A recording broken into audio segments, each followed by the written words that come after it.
Hello students, I welcome you all to your revision video class. Now let us recall History chapter 1. Can you remember what is the name of the first chapter? Yes, you are right. What, where, how and when. From this lesson we are going to discuss about what is meant by history, why should we study history, then time frames of history. At first, where did people live? Then, how was the name India derived? Next one is, how do we know about the past? Then, who studied the sources of history? At first one is, what is meant by history? History is nothing but a chronological account of events as they took place in the past. Next one is, why should we study history? Because we should study history as it tells us about our past. It gives us understanding about our ancient culture and lifestyle. It helps us to solve the problems of the present day world.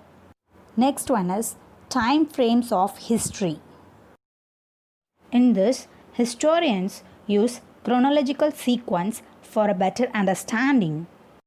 Birth of Jesus Christ has been taken as year 0. Any event before the birth of Jesus is called before Christ, that is BC. And any event after the birth of Jesus is called Anno Domini, that is AD. Next, timeline of history is divided into 3 stages. Do you remember the 3 stages? Yes. One is prehistory, protohistory and history. Next topic we are going to discuss about where did people live. At first, people lived near river valleys. Why? Because rivers provided water for all purposes. Then second one is traces of life were found near Suleiman and Kritar hills in the northwest. The traces of life even existed along Ganga. Mahajanapadas like Magadha, Kasi, Vajji are flourished 2500 years ago. The Himalayan mountain has acted as a natural barrier between India and Central Asia since ages. The places where rice was first grown are to the north of the Vindhyas. Next, we are going to discuss how was the name India derived. Our country is called India and Bharat. Bharat was used by the people of North India in the Sanskrit composition of Rig Veda. The word Indus traces its roots from the river Indus, which is called Sindhu in Sanskrit. Next, we are going to discuss how do we know about the past. Archaeologists and historians study several sources to tell us about the past. There are 2 sources. One is archaeological and another one is literary. Already you know what is meant by archaeology. Yes, you are right. The study of human history and prehistory through the excavation of sites and the analysis of physical remains. Next one is inscriptions. Inscriptions are writing on relatively hard surfaces such as stone or metal. In the past, when kings wanted their orders inscribed so that the people could see, read and obey them, they used inscriptions for this purpose. Archaeologists use sources like monuments, artifacts, inscriptions and coins. Handwritten or any other written record of the past is known as literary sources. Literary sources include 2 main types of literature, that is religious literature and secular literature. Next one is manuscripts. Manuscripts are the books written long ago by using hand. These were written on palm leaves or on the specially prepared bark of a tree known as birch, which grows in the Himalayas. This book deals with all kinds of subjects, that is, religious beliefs and practices, the lives of king, medicine, and science. Next, we are going to discuss who studied the sources of history. There were two groups of people who studied history. One was called archaeologists and other group was called historians. Archaeologists studied remains of buildings made of stones, bricks, paintings, and sculptures. The other group of people called historians were the people who studied the past and used information found in inscriptions, seals, and scripts. Okay, students, let us discuss one more question from this chapter. First Roman multiple choice question. Question number 1. People who gathered their food are called dash. We have 4 options. Option A, hunter. Option B, skilled gatherers. Option C, farmers. Option D, merchants. The answer is option B, skilled gatherers. Next, question number 2. The place where rice was first grown or located in dash. The 4 options are option A, north of Vindhyas, option B, Sulaiman Hills, option C, on the bank of Ganga, option D, the Garo Hills. The answer is option A, north of Vindhyas. Next, question number 3. Dash was not used in the world books. Option A, Prakrit, option B, Hindi, option C, Sanskrit, option D, Tamil. The answer is option B, Hindi. Next, question number 4.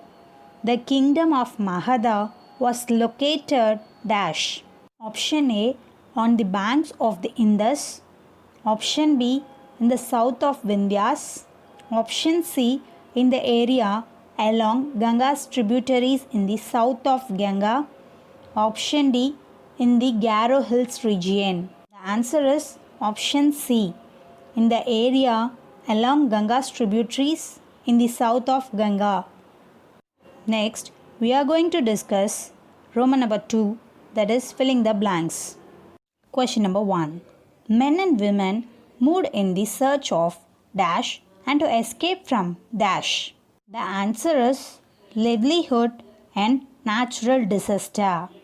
Next, question number 2. The name of India was given by the Iranians and the dash. The answer is Greeks. Next, question number 3. The bark of the birch tree was used to prepare dash. Answer is manuscripts. Question number 4. Inscriptions were written on hard surfaces like dash. The answer is stone or metal. Next, question number 5. Traveling from one place to another leads to dash. The answer is sharing of ideas. Next, we are going to discuss third Roman. Match the following. First one is Narmada Valley. Answer is hunting and gathering. Next, question number 2. Magadha. The answer is the first big kingdom. Question number 3. Garo Hills. The answer is the first cities. Next, question number 4. Indus and its tributaries. The answer is cities about 2500 years. Fifth one, Ganga Valley. The answer is early agriculture. Next, we are going to discuss very short answer type questions. Question number 1. Where are the Garo Hills located? Answer is the Garo Hills located in the northeast of India. Next, question number 2. What are tributaries? The answer is tributaries are smaller rivers that flow into a bigger river. Next, question number 3. Where was Mahada located?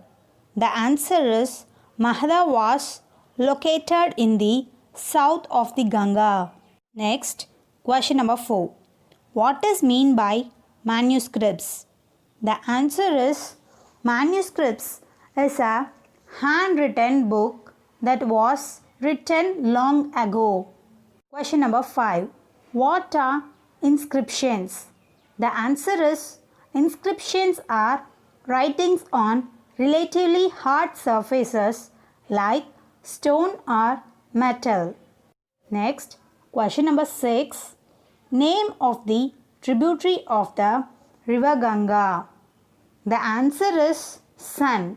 Son is the tributary of the river Ganga. Next, question number 7. Who are historians? The answer is the people who study the past are called historians. Next, question number 8. Name the languages that were used in writing the ancient books. The answer is Sanskrit, Prakrit and Tamil. Next, question number 9. What did archaeologists find during excavation?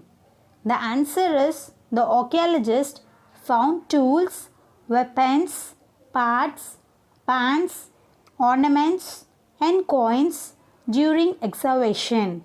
Okay students, I hope you understand this chapter clearly. I'll send the question and answers through PDF file. Copy that in your classwork note very neatly and clearly. Thank you students.